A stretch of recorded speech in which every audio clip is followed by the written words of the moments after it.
année se meurt, une autre prend peu à peu forme. Dans quelques instants, 2018 sera rangé dans les décombres de l'histoire afin de faire place à la toute nouvelle année 2019. Les préparatifs donc de la fête dans quelques instants. Et puis la nouvelle année s'annonce déjà tendue au sein de l'Union européenne. Dès demain, la Roumanie prendra les rênes de l'organisation. Cependant, sera-t-elle à la hauteur du défi? Les précisions dans quelques instants. Mesdames, Mesdemoiselles, Messieurs, bonsoir. Merci de nous suivre en ce dernier numéro de l'année 2018. C'est la Saint-Sylvestre, tous s'activent pour les festivités. Et au marché de la volaille, quel engouement entre vendeurs et acheteurs. L'attraction est-elle au rendez-vous? Les éléments de réponse dans ce reportage signé Yannick Kaboré et Odette Zwangina. En cette fête de la Saint-Sylvestre, nous avons sillonné les allées de la ville de Ouagadougou.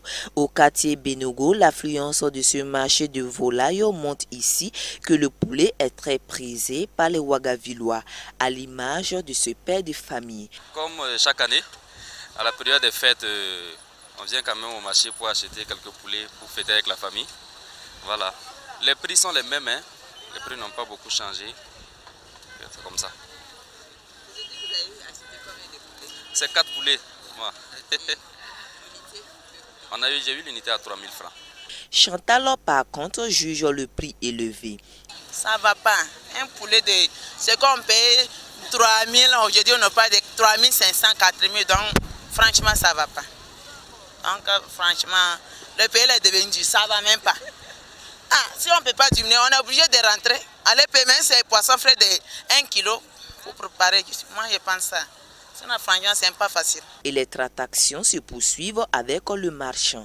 À côté des vendeurs de volailles, il y a ceux-là chargés de gorger et de plumer les volailles ou pintades sur place.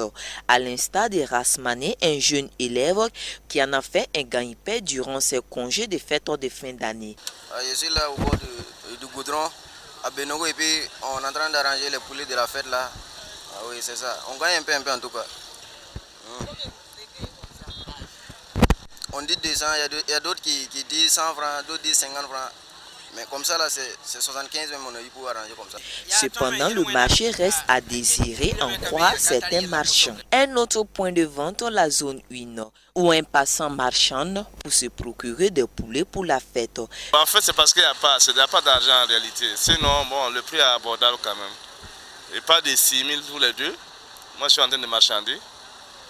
Mais si j'avais les 6 000, en tout cas, j'allais payer. C'est parce que je n'en ai pas. Voilà.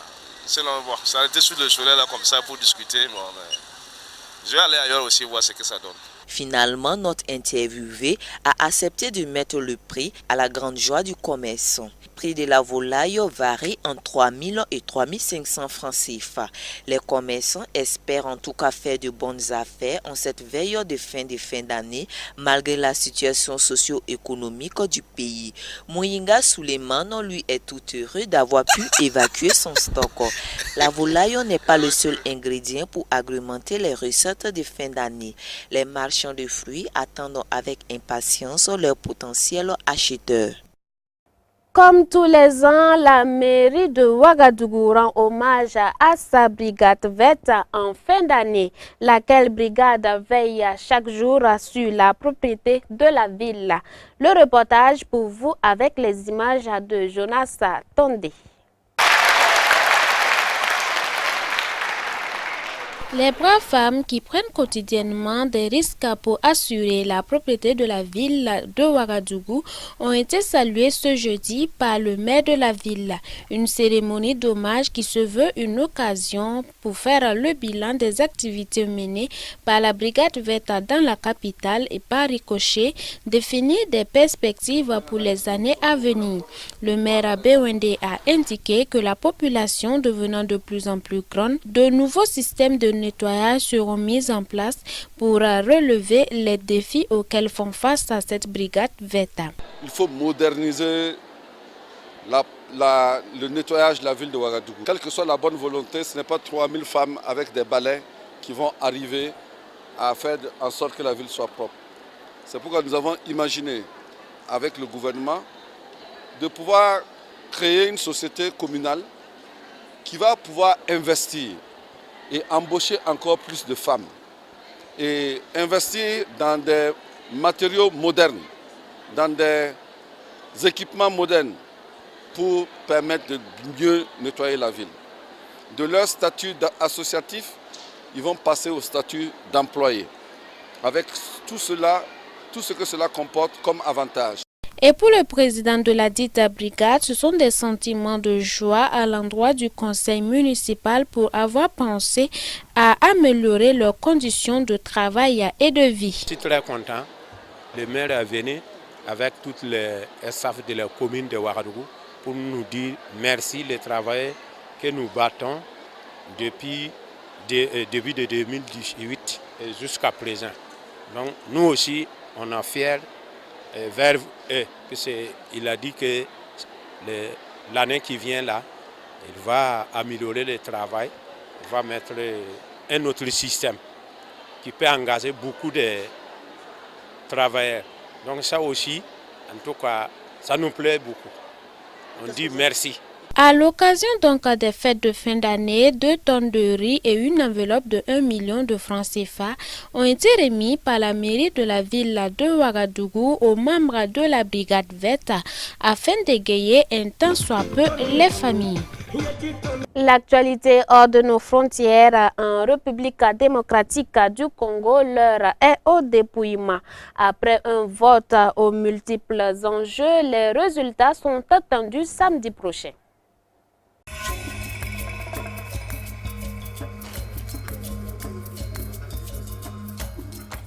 Dans la pénombre, à la lumière des lampes torches, ces agents de la commission électorale débutent le dépouillement.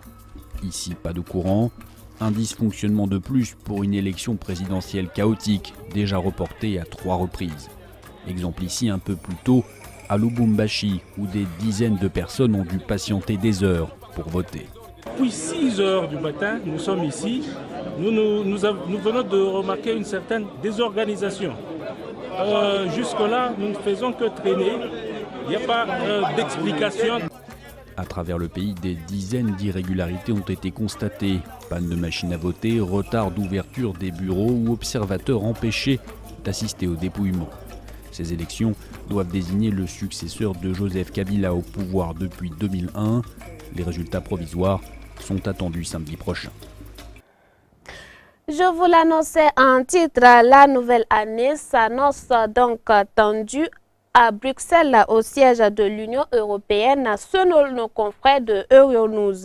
Dès demain 1er janvier 2019, la Roumanie prendra pour la première fois la présidence de l'organisation. Cependant, selon le président de l'Union européenne, la capacité du pays laisse à désirer. Ce début d'année s'annonce tendu à Bruxelles. Le 1er janvier, la Roumanie prendra pour la première fois la présidence tournante de l'Union européenne, une fonction qu'elle exercera pendant 6 mois. Le président de la Commission européenne émet des réserves. Il doute de la capacité du pays à assumer son rôle. Bucarest n'a pas encore pleinement compris ce que signifie présider les pays de l'Union. L'action prudente exige aussi la volonté d'être à l'écoute des autres et de mettre ses propres préoccupations au second plan. J'ai quelques doutes à ce sujet. À l'origine de son inquiétude, la corruption endémique dans le pays. Les dirigeants roumains sont vraiment obsédés par leurs propres problèmes juridiques, par le fait de ne pas aller en prison.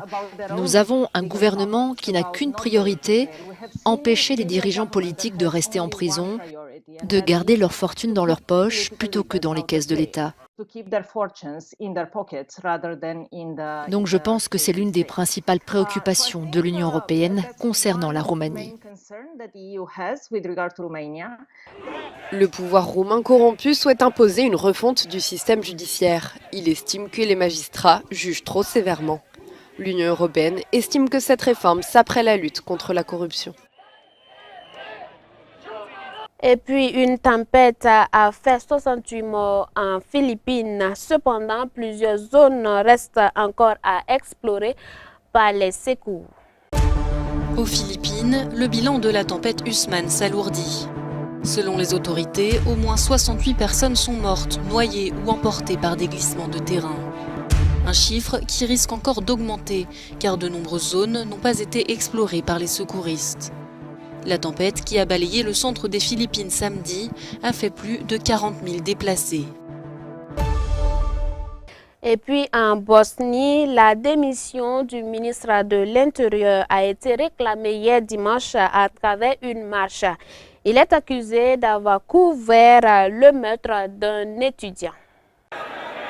En Bosnie, des milliers de personnes ont défilé dans les rues de Banja ce dimanche pour réclamer la démission du ministre de l'Intérieur. Dragan Lukac est accusé de couvrir le meurtre d'un étudiant tué il y a 9 mois et dont le père manifeste chaque jour pour connaître la vérité. Un mouvement devenu depuis un plaidoyer pour l'état de droit. Mes exigences seront de plus en plus radicales. Tant que mes demandes ne seront pas satisfaites, et elles ne l'ont pas été jusque-là. Je ne suis pas venu ici pour renverser le gouvernement, mais je vous renverserai par la voie légale devant un tribunal, et j'ai déjà commencé à le faire. Le corps de David Dragicevich a été retrouvé en mars dernier dans un cours d'eau. La police a avancé la thèse du suicide avant d'évoquer un possible meurtre. À Banja, les autorités ont annulé les célébrations du Nouvel An en raison des manifestations. L'Éternel a fait pour nous de grandes choses et nous sommes dans la joie. Nous disons, grande est la fidélité de Dieu, grande est la fidélité du Seigneur pour nous. En cette année 2018, l'Éternel nous a accompagnés. Ainsi s'achève le dernier numéro de cette année. Je vous retrouve demain à la même heure. Excellente suite de programme sur Canal Bin Kwera. Bonne fête à tous.